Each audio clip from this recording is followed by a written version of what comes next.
What's up, everybody? F Brock One hitting you with another video. Just like the title suggests, this video is going to be about the rise of the 10th gen Honda Accord X.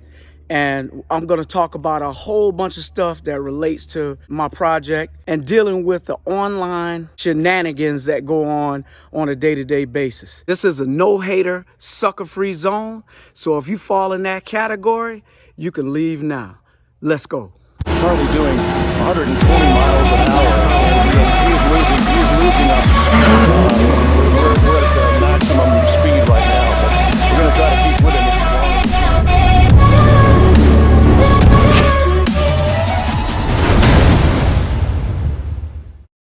So most of you already know that over the past couple years, the 10th gen Accord has not only grown in popularity, but it has also become a vehicle that can stand on its own too, in comparison to a lot of vehicles that are out on the market right now. There are hundreds, if not thousands, of different cars that people have already modified and made show ready or even put on the track. And I think it's a good thing because up until now, the Accord didn't get the type of love that it's getting. And, I'm one of those guys that I go back all the way to the 5th gen. I personally feel that that's the best body style of Accord. But, if you had one of those vehicles, you know that the transmission was weak. It had a good engine because it had the F22 that was easily turbocharged, but it just wasn't anything compared to what we have today. So I made this video because, if you're in the social media circle, you see a lot of things that go on that are questionable. And one of the biggest things is how individuals are represented with track-driven vehicles. Now, I said this was a hater and sucker-free zone. So I'm not hating on nobody, man. I can't bring myself to do that. But I do find a problem with some of these guys that go way out of their way kissing these companies' asses to try to get sponsorships or just be noticed or anything. It drives me crazy, man. And then you have a lot of individuals that put their hard-earned money and their own resources into their passion. And I'm one of those people.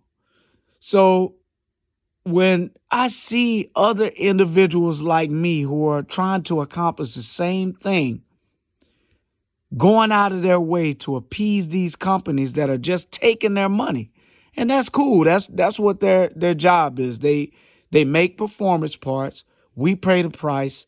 We build up our vehicle. But there's nothing out there that says we have to roll over on our back just to satisfy these guys. And I don't get that.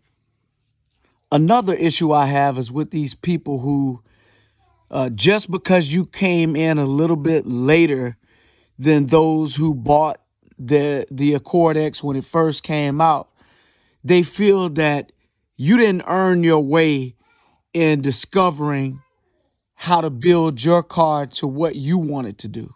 We all know that there's a few people in the X game right now who, were early on in trying to get the most power out of these cars. Hell, I can admit that, when I first was thinking about buying this car, I was watching videos. I seen Joel's car, and I was intrigued by that, man.